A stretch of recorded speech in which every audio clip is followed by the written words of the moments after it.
We are part of the Fired Up Sports Network of shows. Please check out other Fired Up Sports Network podcasts like the P-Lot Pod, Water Cooler Talk, Bell Smashers, Philly Sports Love and Pain, Drunk on Broad, Beer Battered Sports, and the Fired Up Sports Show, which are available on all major podcasting hosting sites and social media. Also, check out Mark Ramos' Roundup on firedupsports.com, which breaks down the happenings going on with all your favorite local teams.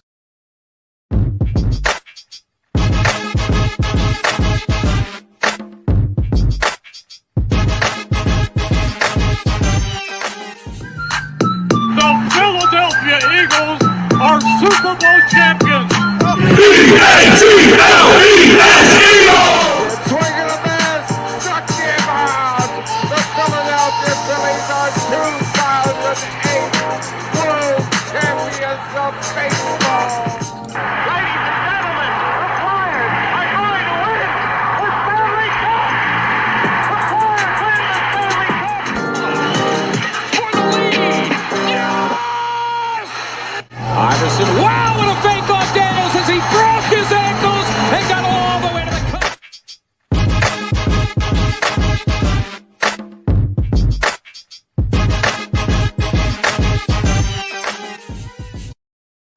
Well, good morning. Episode 195 of Drunk on the Phils. Eric, it's been a little bit. We're about two weeks into the season. I feel like we're in a little bit of a haze here because we're kind of like going a little bit back and forth. You saw a little bit of life yesterday from the squad coming back and taking care of the Bucks on Saturday, but man, it has been infuriatingly inconsistent to start the season. Yeah, I mean, I feel like that's like the thing for the Phillies right now, right? I mean, it's been that way how many years in a row, slow starts.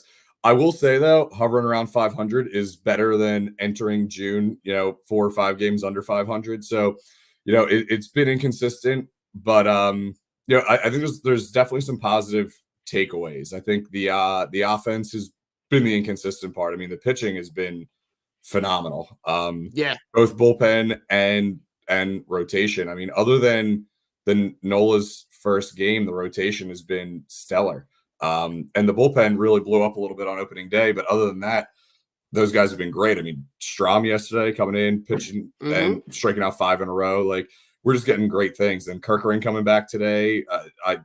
You look at our bullpen from like top to bottom, and I don't know if there's another one out there. Like, we have so many power arms in that bullpen. I mean, are they going to blow up occasionally? Sure, it's the nature of the game. But like, I there's really not any now that Nelson is optioned. There's no one I don't trust. Yeah, it really is wild to think about the fact that like the amount of consistency that you're getting from your pitching is really kind of keeping this team at 500. And I think you're right in saying like you'd rather them be here than struggling to get wins. I think the thing that's frustrating for me is like seeing how potent this lineup could be and seeing them be wildly inconsistent. You would love for them to like, especially, and we'll get into it a little bit, but like the news with Strider and, you listen, him being injured is not good for baseball. No. It's good for the Phillies because it makes the division a more attainable, goal. But I think, the fact that you're not seeing the offensive production in terms of where this team could be. And listen, we know as soon as that weather hits, right, you're going to see, in late May, early June, you're going to see the offensive explosion. Once it starts getting hot, you're going to see the ball start to fly out of the park. It's, this series with the Pirates, they're battling the wind a little bit. There's some balls that, on a normal day might be, 10, 12 rows deep that are getting knocked down and turn into fly ball outs. But the consistency from the pitching, especially in the bullpen, has been really, really something to appreciate because, specifically yesterday, the Falter appearance to come in and be as consistent as he was and be, in a place where, he goes in and just, if I remember, it was five consecutive outs. And then I can't remember what the first out was, but then it was 4 straight strikeouts. Mm-hmm. Yeah, no, it's been great to see. I mean, just really overall, the whole pitching staff, I mean, it has been so good. And I think you really have to look at like where this is coming from. Because I mean, for how long has pitching been an issue for the Phillies, right? Mm-hmm. And I think you look at, you got to give 2 guys credit. Caleb Cotham has been a game changer.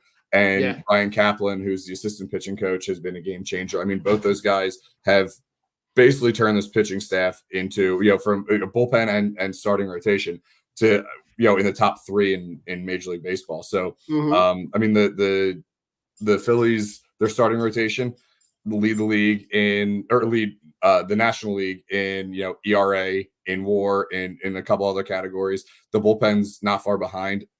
Mm-hmm. It's just like it's real, like you said, it's what's keeping us in it right now and keeping us around that 500 mark, because there's games where what's the most they've scored so far this year, 5 or 6 runs. Like, I mean, they're not scoring a ton, and the pitching though is keeping them in it. Like, there's not one guy where I'm like, oh, here we go, this is it. Like, there's not been one time. It really is, but to look at the starting 5, right? To see that you have 4 out of the 5 guys that have as many strikeouts as innings pitched right now. So you've got 4. The only guy is Nola that isn't. You got Wheeler with 19 innings pitched with 20 strikeouts. Mm-hmm. Juarez has 17 innings pitched with 19 strikeouts. Christopher Sanchez, 15 1/3, 15 strikeouts. And Spencer Turnbull, who has been, a bright light that we didn't really expect, has 11 innings pitched with 13 strikeouts. They really are. You're really getting the consistency from the pitching staff. But the offense has really, really been something to make you insanely frustrated. Yeah. It was good to see Castellanos get the walk-off yesterday. Hopefully that gets him going. It's weird. Like, there's certain guys where you think are finally starting to get out of it, and then it's like they're just still not. Like, Turner still striking out on bad pitches, but he's getting a couple singles here and there. Harper's hitting the ball really hard. I think he's going to start getting hot soon, because you see the contact he's making. Like, even was it Friday night? He grounded that double play, but it was off the bat. It was like 110 miles an hour off the bat. It's like just hit to the wrong place at the wrong time. Like, he's barreling the ball at different points now. So I feel like he's close. Marsh. He's really getting bit with like just hitting the ball to the wrong spot. You're right in saying like the way that he is barreling up the ball and the exit velocity that he's hitting the ball with coming off the bat, it's not like he's not making like crazy like weak contact. He's not rolling the ball over to the left side of the infield. He's hitting the ball hard. It's just like I feel like there were like a handful of at bats where he might have grounded out into like 3 double plays within 5 at bats. It's just like And even when he, there was a couple at bats where he makes really good contact on a fly ball that you think is gone right off the bat, and it just dies. The way that he is able to make contact right now, though, I think he's enough of a pro to know that like I'm doing the right thing. It's just it feels weird to say, but it's baseball, right? There are times where you're making great contact and you're just hitting really to the wrong spot. Yeah. And that's what it is. It's a long season. So, what are we, 16, 17 games in? Like, he's going to come around. And I think a lot of these guys will. But it's crazy how every year the offense just starts out so slow. You'll always have 1 or 2 guys that are kind of heating up or start off strong. Like Marsh is starting off strong. Is it sustainable? I don't know. But he does look really good at the plate right now. But then you have other guys like, I mean, Schwarber, hit the home run yesterday, but I mean, he's getting on base at a pretty good clip between the singles. He's drawing walks. It's kind of funny seeing, because we've how many times now have we talked about Schwarber in the leadoff spot and how many other platforms are talking about Schwarber in the leadoff spot. Yeah, but he's like right now, he looks like a leadoff hitter. I mean, he's getting on base, doing exactly what you want. The power is going to come around. He'll start once the ball starts flying and the weather warms up. He's going to be good. So I'm not worried per se, because I think we're in a good spot, and these guys do heat up, and it's crazy. We always talk about June Schwarber and everything, but really it's the lineup as a whole turns around in the summer, and that's when you're going to start seeing them on occasion put up those 10 spots or 12 spots, and it's going to come around. It's just a matter of getting there. But I mean, basically they're able to hover right now because the pitching's keeping them in it. So you're able to kind of get away with it a little bit. But I mean, you look top to bottom and there's really not a ton of holes. I mean, center field is hit or miss. I mean, Rojas has had a couple bad games, he had a couple good games. Obviously his defense is the reason he's there. What I'm not a fan of right now is the fact that they keep giving Merrifield so much playing time when you're losing defense in left field. Like if you have Rojas in center, okay, Marsh in left, your defense in the outfield is spectacular, right? Yeah. Your offense might suffer a little bit because of Rojas, but at least you're having the defense there. Whereas when you put Marsh in center, he's a good center fielder, but not like Pache or Rojas. And then you have Merrifield out there who just dropped that ball the other night. It's like he hasn't contributed really anything. And I get it, but like Thompson's given Rojas the reset 2 games in a row and given Merrifield the time out there. I'm like, doesn't he need the reset too? Like he's been god awful. He has not contributed one thing so far to the team. And he's an established guy. I think he will eventually, but like he's not the answer right now either. So I think that's really your only weakness. But I mean, Turner's going to come around. Cassie is going to be Cassie, right? He's going to be inconsistent. Yeah. He's going to flail, but he's also going to come with some big hits like he did yesterday. So the potential's there. I think it's going to come around at some point. It's just, it's always that waiting game until, late May, early June, till the ball starts popping off the bat. Yeah, I think to talk about 2 guys to focus in on, right? The guy for me that essentially right now you can't take off, like to me, you can't take Marsh out of this lineup. Yeah. He's been your most consistent hitter throughout this entire lineup. The fact that he's getting days off, to me, like he's got to be a guy that you stick in the outfield every day. And if that means that like it's a combination of, it's got to be a combination of him and Rojas or him and Pache.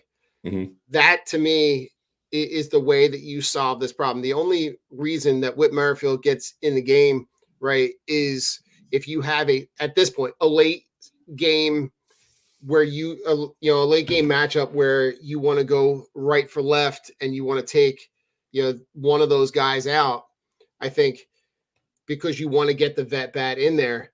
But you're right. He hasn't been consistent at all. He hasn't really given you any kind of offensive production. And I don't know why he's getting the amount of time that he is. You saw contributions, from Edmundo Sosa earlier in the week. But I really hope that the post-game comments from Castellanos yesterday really gave me a lot of hope to think that this might be a good that at-bat of having a hard reset for him to just go up and just swing. That like to hear that like I went up there, really wasn't thinking about anything other than I'm just trying to end the game. And to have the at-bat that he had, to have the production in that at-bat, to be able to put the ball where it needed to be in order to end the game. I really liked what I saw in that at-bat, because up until that at-bat, it has been wildly ugly. Kind of picking up right where he left off at the end of that Diamondback series, where he was swinging at anything that was within 57 miles of the plate. And it was ugly to see. But to look, where I'm trying to see, as of, this was like, I don't know, a couple days ago, but like 10 games into the season, he was 4 for 35. Yeah. With no doubles, no triples, no home runs, and 2 RBIs. Like just no production at all.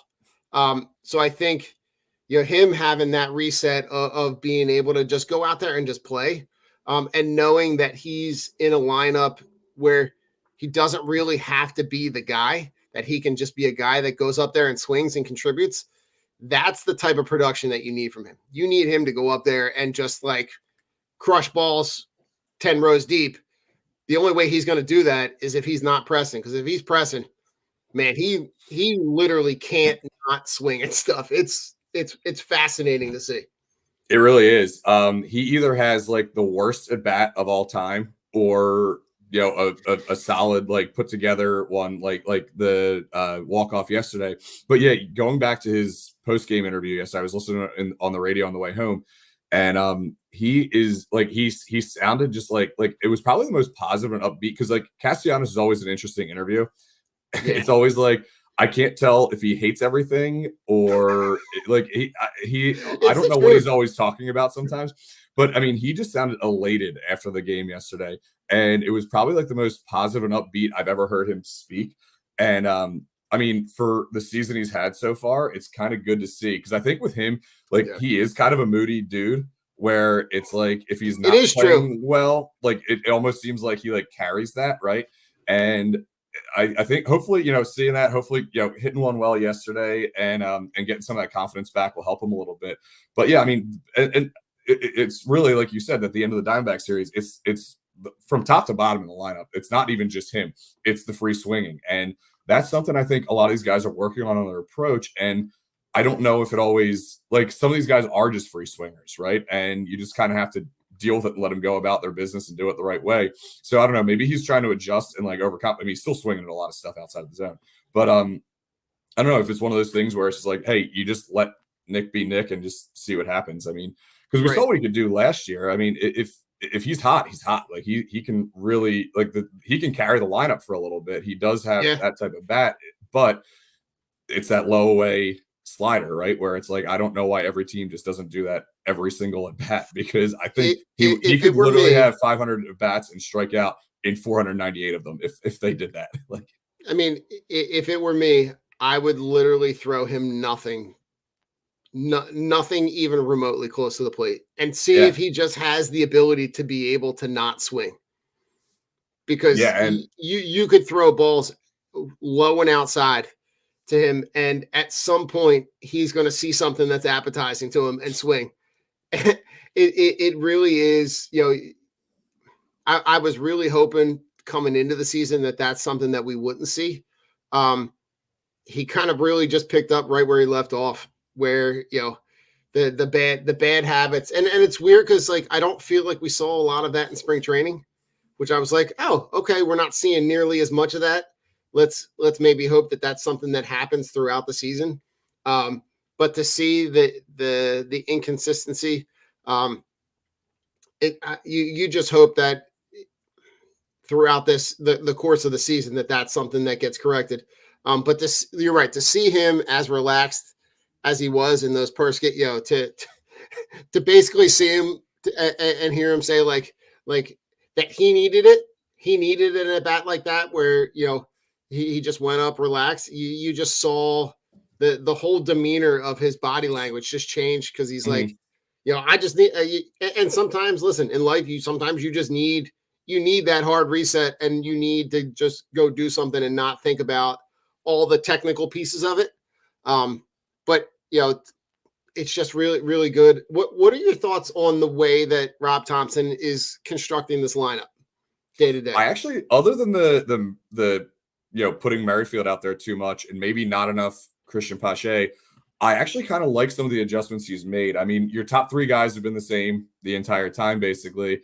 But I liked switching Marsh and Stott around. I think that was good, because Stott's struggling a little bit. He's another one who will be fine, I think. But I like how he's kind of making those adjustments, but he's not messing around with it too much. The only thing is, and this has been one of the hottest topics, and you alluded to it earlier, the Marsh sitting against lefties. It's going to happen occasionally, but I think you have to give him a shot to do it. Now, his numbers against lefties are considerably worse, so I get where Thompson's coming from there, and from like an analytical standpoint. But then again, there's that always that argument between, analytics and the eye test, right? Like what's what's working and everything. And Marsh is working right now. I mean, giving him 4 at bats against a lefty, he's just the way he's swinging right now. He's bound to get a hit, basically. I mean, it's one of the things I've been joking about basically this entire season is on DraftKings when I'm building a same game parlay. Marsh is always like to get a hit. It's like minus 170 for him to get a hit. I'm like, how is he not like? And then Turner is like minus like 425. I'm like, I would take I will say Brandon Marsh has done pretty well for me so far this season because I take it every single time. Like the guy he's just a hitting machine right now. So I think you got to keep him in the lineup. But again, it's one of those things where against a tough lefty, is he going to struggle? And he might. But to me, the other options that they're putting in ahead of him aren't any better. You know what I mean? Like if Merrifield was crushing lefties, sure, by all means, make that move. But he's not. Yeah. I mean, he came in. You were saying earlier how his job basically is to come in and hit against a lefty late in the game against a lefty from the bullpen. He had that opportunity and didn't capitalize. It's like, so to me, ride the hot bat. Like that's been kind of like a thing in baseball, right? I mean, you go with who's playing well. He's playing well right now. I mean, is he going to struggle at some point? Yeah, everyone goes through slumps, but ride it while you can. So overall, I do like what Thompson's been doing. I think that's really the only negative that I've seen so far. I mean, giving Stott the reset a couple times against lefties, I get it because he's been cold. So he'll heat up at some point, and then at that point you don't do it. But I can see why he's doing some of these things, except the Marsh sitting. Yeah, to me, the thing that stands out the most to me is the Stott. Like to me, he's shown enough in his first couple of seasons that he can and should be your everyday second baseman. Like he should be penciled into the lineup every day. He's had the opportunity, right, in the playoffs. In the playoffs, you don't take him out of the lineup. Now I know, right, it's a long season. There are days where you got to give him days off, but like he shouldn't be sitting just because the guy that's pitching is left-handed, right? Like if you want to pencil him in for a day off, okay, right, but he should not be your righty-lefty matchup, right? Like that, like what you're getting from Edmundo Sosa, because that's the guy that seems to be the guy that goes in when Stott comes out.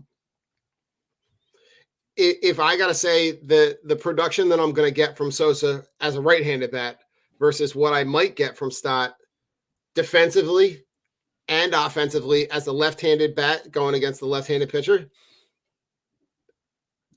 at the very worst, it's a wash. So like, to me, I'm looking at that going, that's a guy I want to see every day. If that's a guy that's going to be your cornerstone second baseman that you want to play with Trey Turner every day, like your infield should not change. It should be on a consistent basis. It should be Harper, Stott, Turner, and Bohm. And Bohm has been great too. Bohm has been really, really good offensively.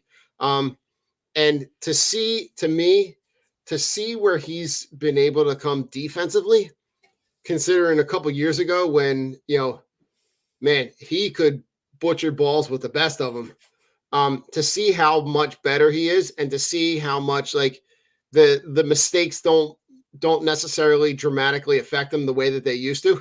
I know that, last year or a couple of days ago was the, I guess the anniversary of the 2-year anniversary. Yeah. And he had a great game, didn't he? That like to see him have the game that he has, now, and to see how much that he's grown, really does, I think, speak a lot to the leadership, a lot to the vet presence, like to see, you're surrounding those young core guys with guys that have been in the league, that have been productive, that have won MVPs, that like they had the opportunity to grow and not feel the pressure to be the guy because you've got them in a lineup with Harper and Real Muto and Castellanos and Schwarber. So like you've got 4 guys with vet experience already ready to be able to be there to support, bounce ideas off. And I think you're seeing the fruits of that. I think, you would like to see a little bit more production, right, from Rojas and Pache. But again, when you look at their production in the batting in the slots where they're batting, like when they're batting 7th, 8th, 9th, like you really just need them to get on base, because you want them on base when Schwarber, Turner, Harper, and Bohm come up, and Real Muto and Castellano. Like you want them to be able to turn that lineup over. So like I said, the nice thing I saw, the Rojas bunt was nice. You know, listen, any way that dude can get on base, I'm all for it. Yeah, I mean, he can fly. So getting him on base, once he's on base, it's awesome. It's just a matter of getting him there. Right. It's definitely interesting. Like you said, I mean, having you know, all these vets in the lineup definitely protect guys like Bohm. Like Bohm's benefiting from it a lot. Again, he's not going to be a guy that you need to hit, you know, 30 home runs. You don't need him to have a 300 batting average, but just doing the little things and defensive, he's improved so much. But having, you know, a younger guy like that, a younger guy like Stott kind of in the middle of this lineup, like you're right, they're going to learn from it, and they don't need to be the guys to carry it at this point. With Bohm, it's one of those things where like Stott, I could see being the cornerstone for a long time. With Bohm, I think they're kind of holding off a little bit to see what happens in the minors with Aiden Miller. So I don't know how long Bohm has going, but actually interesting. So the other night when Bohm hit his home run, and it was the 2-year anniversary of his, you know, I hate this place comment. He hit a home run, and then as I'm scrolling through Twitter during commercials, who hits a home run right after him? Aiden Miller. He must have been watching the game. Now Miller's playing shortstop at the moment, but he translates to a third baseman and as he moves up the ladder, I think. But so it's good to see. But I do like that we're getting production from Bohm. I like that he's worked on his defense, because I mean, he used to be a liability in the field. Now, I mean, he's not a Gold Glover, but he is made so many improvements. He just looks so much better out there. So yeah, it's good to see guys like that coming through. And Stott will get there. I'm not worried about him at all. He's just like a professional hitter. I think, you know, he's starting off slow, but we're going to see him go on a tear probably at some point. You know, he hit that home run the other night. Hopefully that'll kind of spark things for him a little bit there. Yeah. So just to talk about Bohm's contract real quick, right? So he has the $4 million, the arbitration contract for this year. He's arbitration eligible for the next 2 seasons. So it's probably most likely that they go year to year with him. I think to see kind of how fast does Aiden Miller, you know, progress? What does that look like? Is there opportunity, because he doesn't become an unrestricted free agent until the 2027 season, which is like perfect, because that's when Aiden Miller is pretty much targeted to come up. So I think that's exactly what they're doing. And again, I like Bohm. Like this is not me trashing Bohm at all, but I mean, you look at him and he's already 20. I think he's 27. So by the time so he'll be a free agent after entering his age 30 season, I guess, right? So it's like, do you pay him or replace him with, you know, an pre-arbitration contract for under $1 million, basically. So I think that's what they're kind of looking at there, and I think they are going to go year to year with him. I think it would be wise to try to kind of do what they did with Nola for Stott, and try to lock him up through his arbitration years and even maybe a couple free agency years. But because he will eventually, and it's not like a rush. They don't need to do it right now. But I think he's one of those guys where, you know, you're seeing the production out of him, what he gave last year, and he's going to become really valuable. So I think it would be nice to at least buy out a couple of those early free agent years. But yeah, I think with Bohm, it's going to be kind of a year by year basis. They don't have to pay him right now, right? I mean, by the time, you know, he's going to get an increase each year. So he's $4 million this year. What's he going to be? Maybe, you know, $6-7 million next year. At the time it's all said and done, he's going to be $10-12 million. He's not going to be a huge hit on your on the luxury tax payroll thing there. But then you get a young guy who, you know, again, prospects can be hit or miss. You never really know. But I love what we could see from Aiden Miller so far. So I think it is going to be kind of a year by year basis, and just kind of they're waiting it out.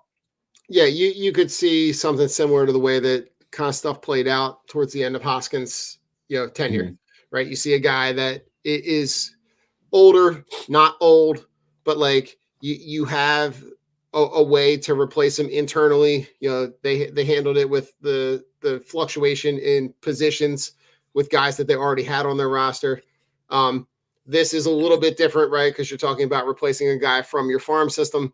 And I think the other thing to think about is considering where this franchise is going to be, 2-3 years down the line.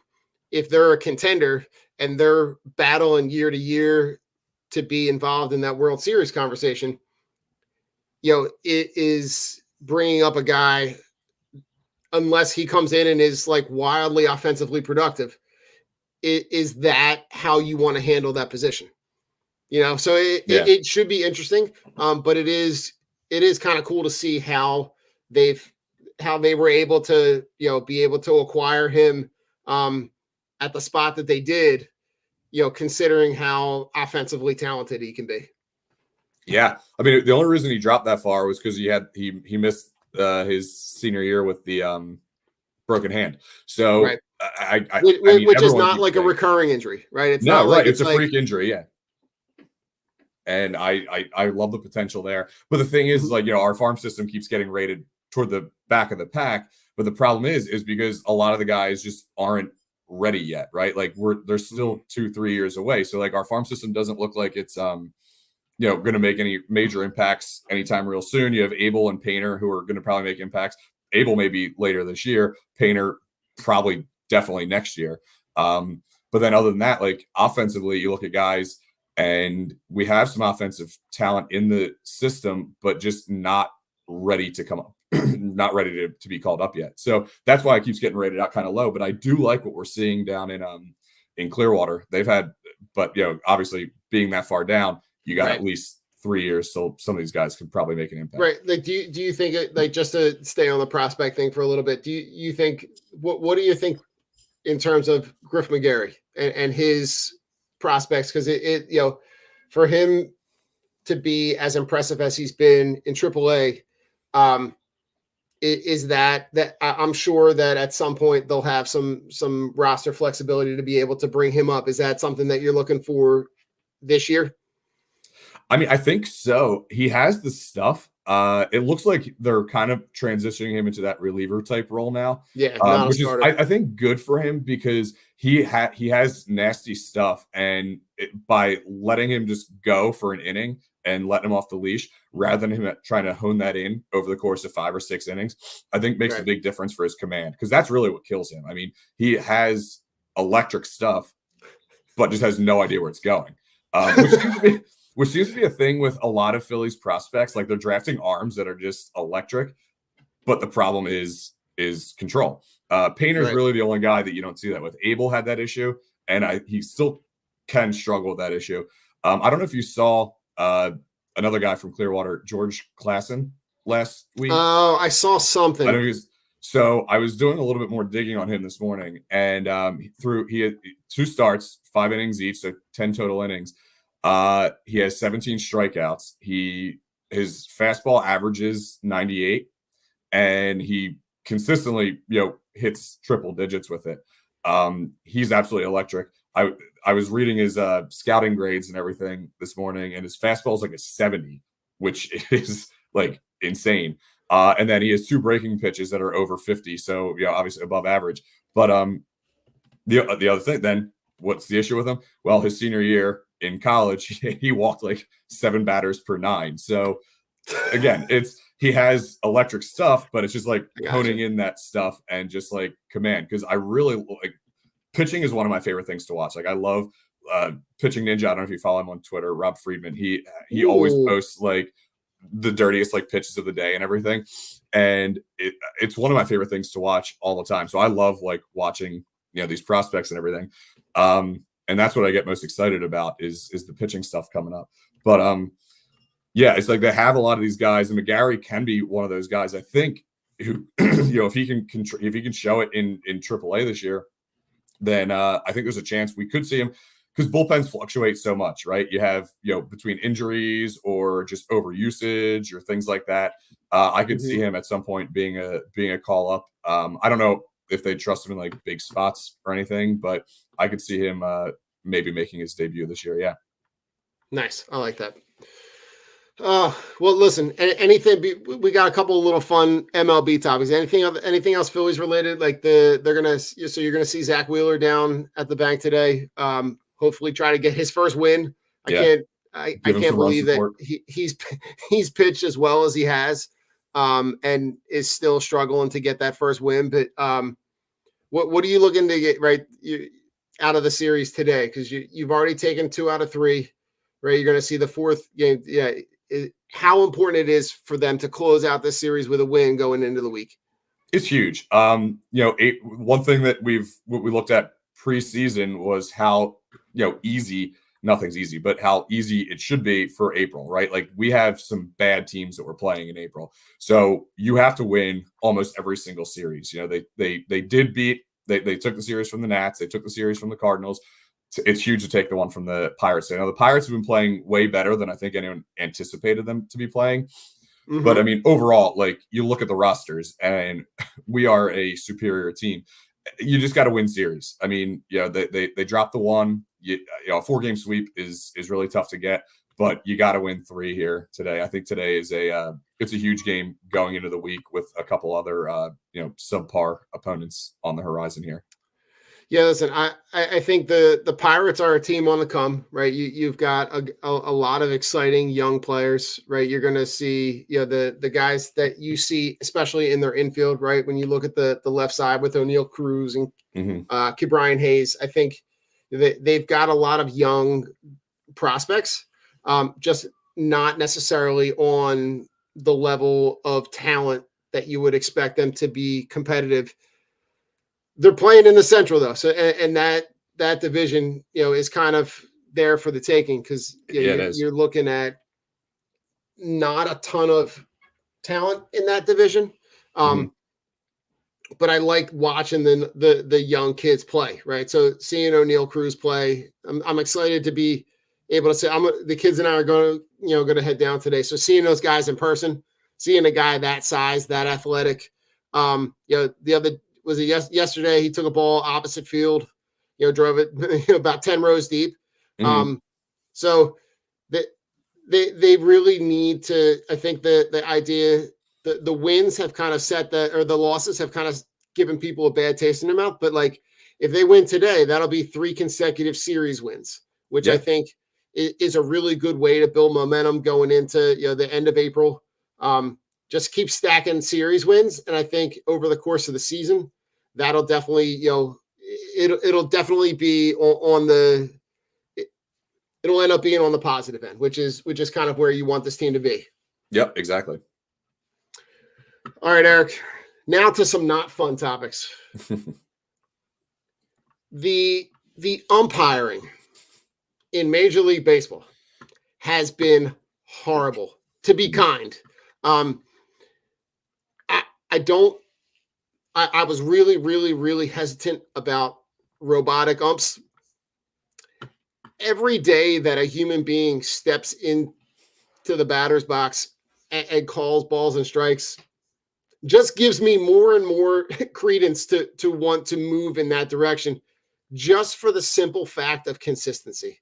And I'm going to try to pull it up, but there was an at-bat in Wyatt Langford. Well, the umpiring, I love the account. It's the the scorecards, the scorecards, the umpire scorecards. Just from the simple fact of just being able to look at balls and strikes and being able to look and see where you are. But there is no reason why Angel Hernandez should be employed by Major League Baseball at all. There were 3 pitches. And you're going to see them. They're kind of highlighted over on with the 1, 2, 3. Yep. That he called 3 consecutive pitches that were wildly outside of the zone, the strike zone. That the batter doesn't swing, obviously, because if you look where they are in terms of normally when you see these pitches when they are when they're outside the zone, normally they're spread out throughout the game. These pitches that are labeled 1, 2, 3 on this scorecard are 3 consecutive pitches. Yep. that you have a guy that gets called out on 3 consecutive pitches when he doesn't swing at balls that are wildly outside of the strike zone. Like when your strike accuracy is below 80, that's horrible. Like that's not even bad. That's absolutely atrocious. And I can't understand why this is not like more acutely addressed, because this is something that is not new to Major League Baseball. Angel Hernandez has been this bad for a long time and still has a job. Because let's be honest, if you or I had this kind of performance at our jobs, we'd be looking at new professions. Yeah. Angel Hernandez, I don't know if he just like ignores the whole world, but I mean, he has been trashed for how many consecutive seasons now? I mean, he's a joke to umpiring in general. And I don't know if it was, so Wyatt Langford was the guy from Texas who he called those 3 consecutive pitches outside for. So it's his first year in the league. I don't know if like Angel Hernandez is like trying to do like a welcome to the show type thing, but the restraint that Langford showed after that at bat, I give that guy all the credit in the world. I know he's a rookie, so he's like, well, I'm not going to show up the ump. He walked back. You could see he was disappointed. Obviously, he walks back to the dugout. But I mean, if that happens, like you have every right to go absolutely ballistic on Angel Hernandez there. Maybe the worst at bat in terms of umpiring I've ever seen. He's a complete joke to it. Again, it is the union. The union is protecting these guys. And I don't understand like how a union can continue to protect a guy who not only, it's not just like this is a one-time thing, right? Like he has been atrocious now for basically his entire career. I don't know if he just like, does he like being this like controversial type guy? Does he just like block everything out? Because there's no way he doesn't hear people just trashing him all the time. But going to I don't know if I necessarily like the Robo Umps. What the minor leagues are starting to put in place right now, I don't know if you've seen that, is like there's like the challenge system where they can kind of look at the strike zone basically, and I think a batter gets like 1 challenge per at bat or whatever. So something like that might work. I do like the human element of the game, but there just needs to be accountability. I think the biggest thing that Major League Baseball can do without completely, changing the game with the robotic umpires and everything is just hold these guys accountable. Like if you mess up that many times, you either get suspended or you do like what the players do, get sent down to AAA or something like that. See how he likes taking buses all over the place and being a minor league umpire for a little bit. But the accountability is the biggest thing. To me, how you don't, how like I was able to pull. I'm pulling up the video right now. Like you look at that pitch, right? That pitch is outside, about a foot outside, right? And then the second pitch. Now, what I wish they had that pitch almost in the same exact location. Yeah, right, a little bit lower, but significantly outside. It is basically over the line of the left-handed batter's box. Yep. Yeah, lefty back and right. And you look at you're right, and like that pitch is even further outside, and it's high. It is right. Yeah. So to see that you have that on it, that all 3 of those pitches all happen within the same at bat, and to go back to something you were talking about, the restraint that he was able to show in terms of, to be able to have that experience as a bat. I love it. And just, you almost have to just turn around and walk away because you see how like crazy atrocious that is. Like you're almost kind of shaking your head. You're like, wait, did that just happen? Did that literally happen? Is that something that's happening? It's and Joe, right? Like how he's still employed? Again, anybody who's working like a regular job, if you're bad at your job, there should be some consequences. And I think, Eric, that the way that you described how to handle that, right? Maybe he gets a series off. Maybe he's not in the rotation for the next series. Maybe he goes down to AAA and spends a week down there. Like having that be like when you look at the umpire scorecards, right? That and the reason I like that account is that it's not like opinion based. No, It's not, yes. all factual evidence. Like this is where the pitch was. This is what the pitch was called. This is the percentage that it like, and we know that there are pitch like if you miss a pitch and it's like just outside the strike zone, that's one thing. Right. But when you see pitches like that are 6, 8, 12 inches off the plate, when the pitch is literally in the other batter's box and you're still calling it a strike, the fact that no one comes down and says, sorry, you're not going to be a part of the next series. Someone's going to sub in for your crew. It is, to me, it's a disservice to baseball because you're severely affecting the product on the field.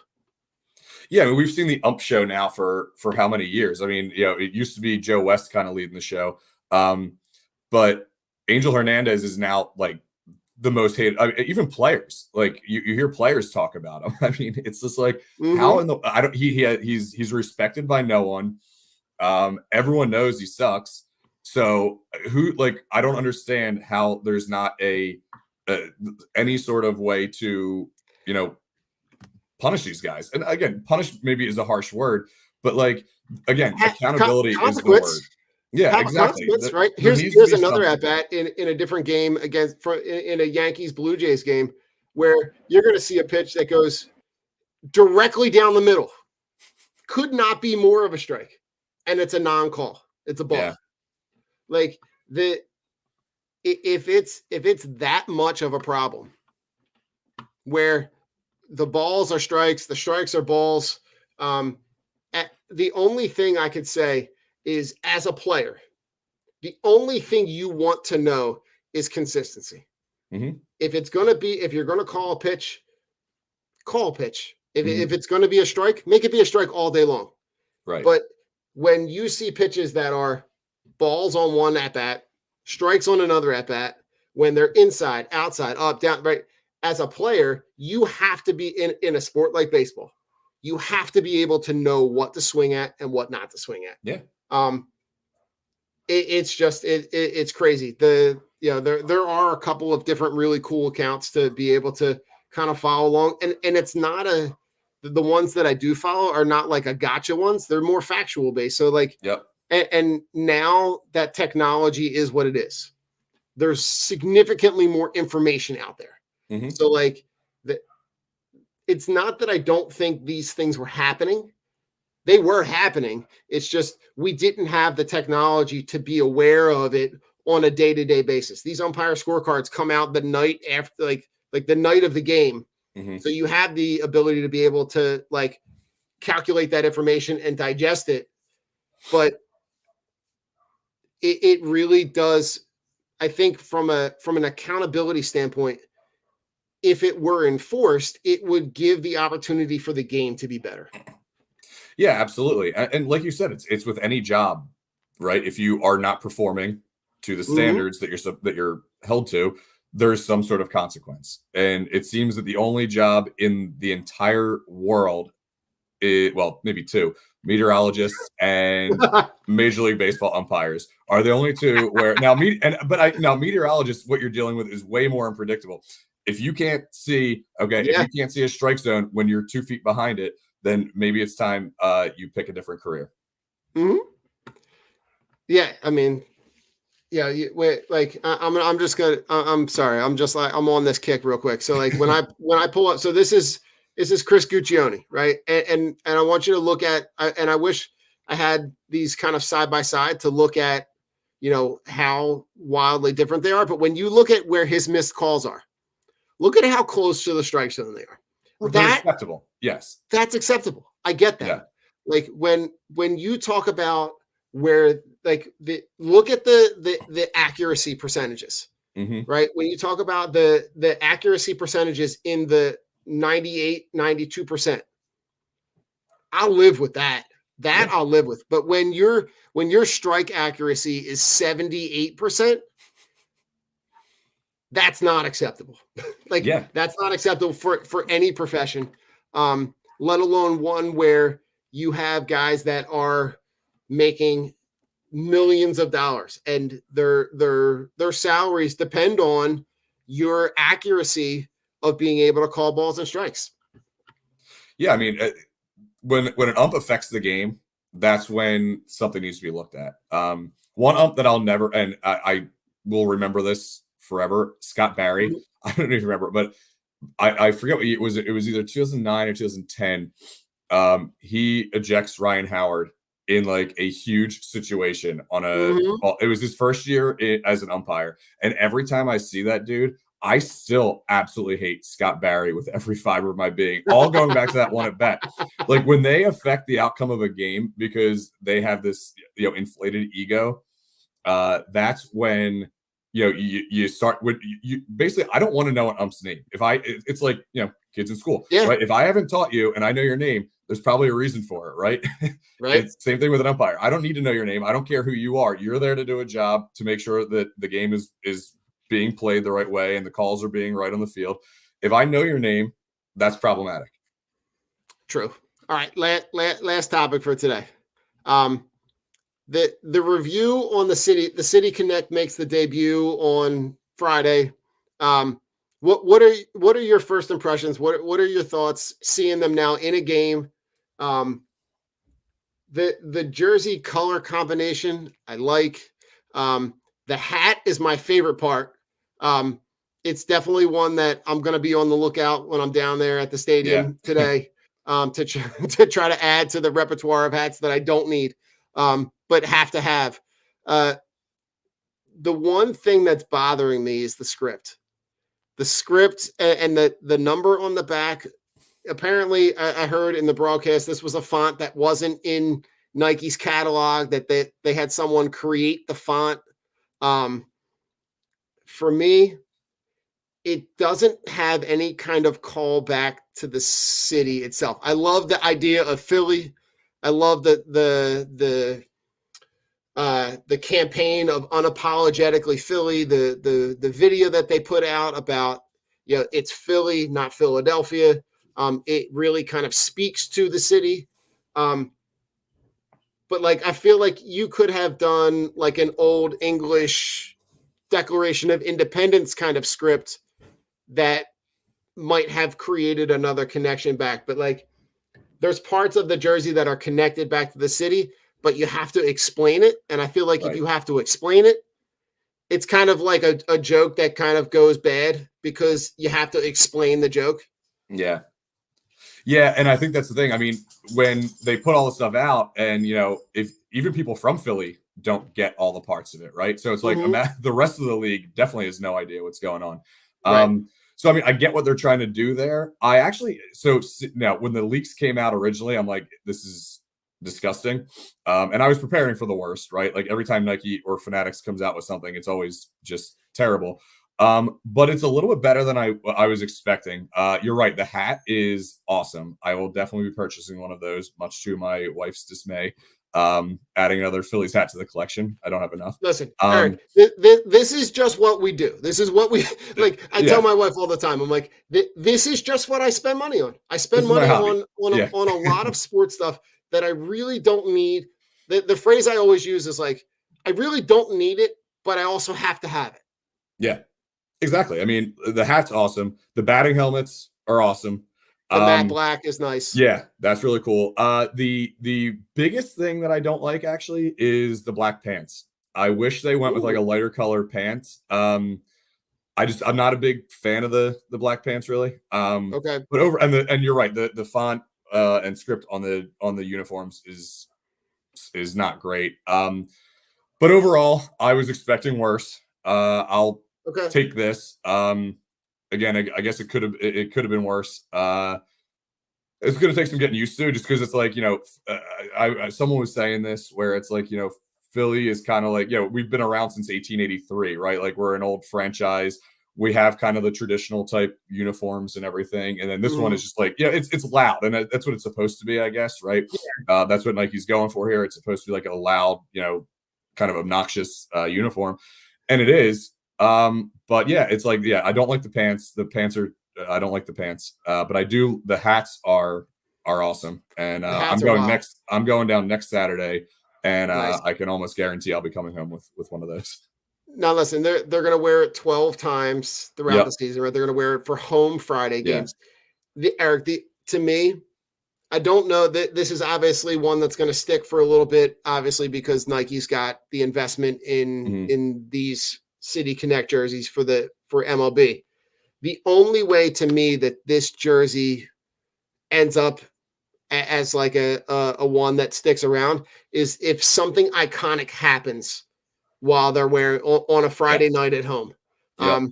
Like they need, like Nike, in order for Nike to sell 1 million of these, they're going to need, well, one, they probably already did because we are foolishly throwing our wallets at anything related to Philadelphia sports.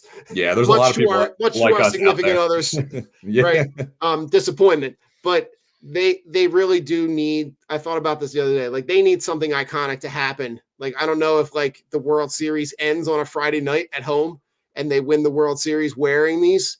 Something like that would have to happen in order for me to purchase one. Plus the fact that I don't know which guy to get. Yeah. Either.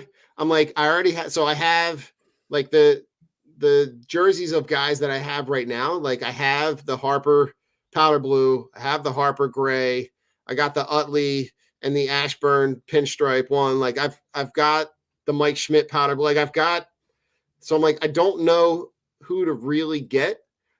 So that's kind of holding me up on this, but I'm also like, I don't know if I would really wear it.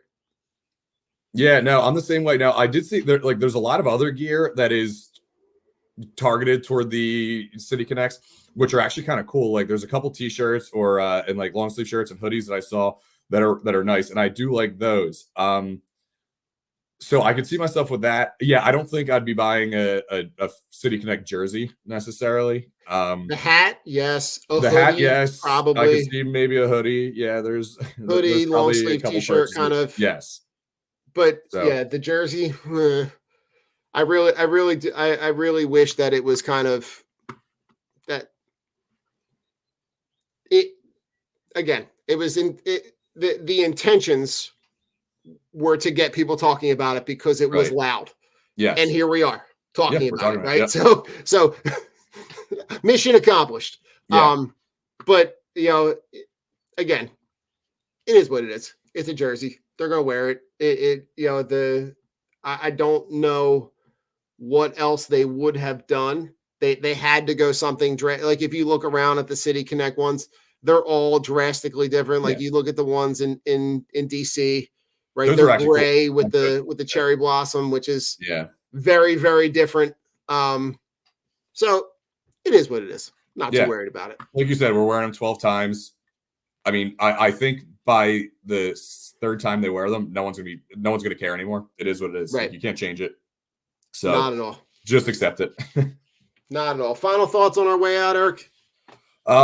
Get the series win today. Capitalize on April here. Like you said, let's get Wheeler a win. I know wins don't matter in terms of stats, but he's been pitching well. And the fact that I think he's only had now, I don't know if it was when he was pitching or not, but over the games that he's pitched, the Phillies have only scored 4 runs. So let's double that today. Yeah, I'm hoping for a little bit of offensive output. I'm excited. This will be our first game down at the stadium this year. So, excited to take the kids down there and see, hopefully what amounts to a nice Sunday offensive explosion. Hopefully. I would love to see them get up early, right? Put a couple runs up in the first and just really kind of, run away with it and kind of, let Wheeler deal, let him, go throw 6, 7.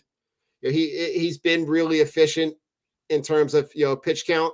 So I'd love to see him get into the 7th and really kind of just hold this, Pirates team at bay and then, kind of put them away early and have a nice, rocking chair ride Sunday. But Listen, we'll be back in a couple weekends talking all things Phillies. Thanks for tuning in, and we'll see you on the way out. Take care. Go Phils. Hey, listen to this guy. Tell me how you're feeling here. You're screaming. I am stoked, baby. You're screaming like it's still the game going on. We're talking about the fightings here. The fightings. Said. Said, Mike. Yeah, stoked.